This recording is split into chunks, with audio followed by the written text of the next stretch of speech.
October 17 28-ാം ആഴ്ചയിലെ വെള്ളിയാഴ്ച. ലൂക്ക 12 1 മുതൽ 7 വരെ വാക്യങ്ങൾ. നിങ്ങളുടെ തലയിൽ എത്ര മുടിയുണ്ട്? ഒരു സാധാരണ വ്യക്തിയുടെ തലയിൽ ഏകദേശം 1,00,000 മുതൽ 1,50,000 വരെ മുടിയിഴകൾ ഉണ്ടെന്ന് പറയപ്പെടുന്നു.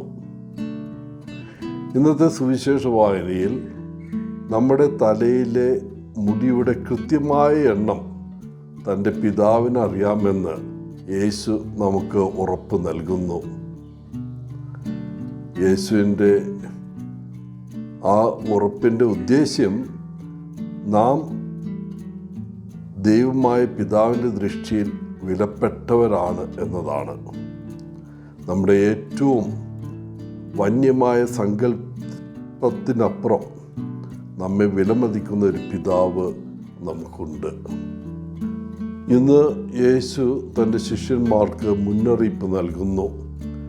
ഫരിസേയരുടെ പുളിപ്പിനെക്കുറിച്ച് ജാഗ്രത പാലിക്കുക. ഫരിസേയർ അങ്ങേയറ്റം മതവിശ്വാസികളായിരുന്നു. അവർ നിയമത്തിൻ്റെ അക്ഷരങ്ങൾക്കനുസൃതമായി ജീവിച്ചു.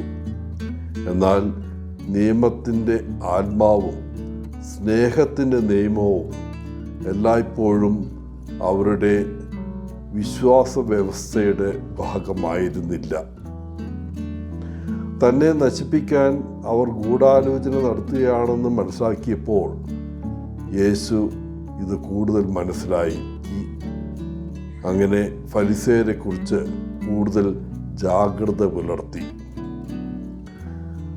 ഇന്നത്തെ സുവിശേഷ വായനയിൽ യേശു 2 വ്യത്യസ്ത തരം ഭയങ്ങൾ നമ്മുടെ മുന്നിൽ കാഴ്ചവെക്കുന്നു.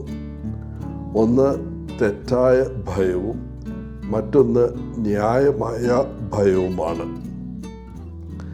ശരീരത്തെ മാത്രം കൊല്ലാൻ കഴിയുന്നവരെയും ശാരീരികമായി ഉപദ്രവിക്കാൻ ശ്രമിക്കുന്ന എതിരാളികളെയും തൻ്റെ അനുയായികൾ ഭയപ്പെടരുത് എന്ന് യേശു പറയുന്നു. എന്നിരുന്നാൽ അവർക്ക് ദൈവത്തോടൊരു രക്ഷാകരമായ ഭയമുണ്ടായിരിക്കണം. കാരണം നമ്മുടെ ശാരീരിക ക്ഷേമം മാത്രമല്ല, നമ്മുടെ ആത്യന്തിക ക്ഷേമവും നമ്മുടെ രക്ഷയുമാണ് ദൈവത്തിൻ്റെ കൈകളിലാണ് സ്ഥിതി ചെയ്യുന്നത്. രക്ഷാകരമായ ദൈവഭയത്തോടൊപ്പം ദൈവത്തിൽ ആഴമായ ആശ്രയം വഹിക്കേണ്ടതിൻ്റെ ആവശ്യകത യേശു ഉടനെ പറയുന്നുണ്ട്. ദൈവത്തിൻ്റെ ദൃഷ്ടിയിൽ ഒരു കുരുവിയെപ്പോലും മറന്നു പോകുന്നില്ലെങ്കിൽ 100 കണക്കിന് കുരുവികളേക്കാൾ വിലയുള്ള നമ്മെ ദൈവം എത്രത്തോളം സ്നേഹപൂർവ്വം ഓർക്കും.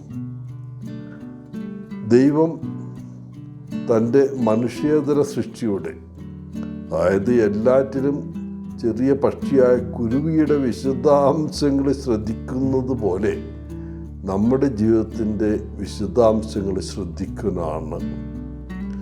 അതുകൊണ്ടാണ് യേശു പറയുന്നത്, നിങ്ങളുടെ തലയിലെ ഓരോ രോമവും എണ്ണപ്പെട്ടിരിക്കുന്നു എന്നത്.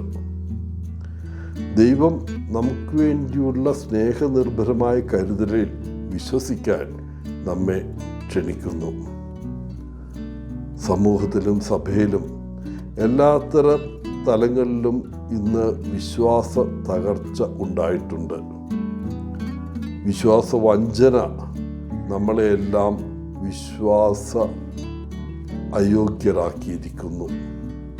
എന്നിരുന്നാലും വാസ്തവത്തിൽ മറ്റുള്ളവരിൽ ഒരു പരിധിവരെ വിശ്വാസമില്ലാതെ നമുക്ക് നമ്മുടെ ജീവിതം മുന്നോട്ട് കൊണ്ടുപോകാൻ സാധിക്കില്ല. ഇന്നത്തെ സുവിശേഷ വായനയിൽ ദൈവം എപ്പോഴും നമ്മുടെ വിശ്വാസത്തിന് യോഗ്യനാണെന്ന് യേശു പ്രഖ്യാപിക്കുന്നു. ജീവിതത്തിലും മരണത്തിലും യേശു തന്നെ തന്നെ സ്നേഹനിധിയായ പിതാവിൻ്റെ കൈകളിൽ ഏൽപ്പിച്ചു. അത് അവിടത്തേക്ക് അത്ഭുതകരമായൊരു സ്വാതന്ത്ര്യം നൽകി. പ്രിയപ്പെട്ടവരെ, നമ്മുടെ സ്നേഹനിധിയായ പിതാവായ ദൈവത്തിൽ യേശുവിനുണ്ടായിരുന്ന അതേ വിശ്വാസം പുലർത്താൻ അവിടുന്ന് നമ്മെയും ഇന്ന് ക്ഷണിക്കുകയാണ്. എല്ലാവർക്കും നല്ലൊരു ദിനം ആശംസിച്ചുകൊണ്ട് ഒത്തിരി സ്നേഹത്തോടെ പോളച്ചൻ CSSR ഫ്രം ബാംഗ്ലൂർ.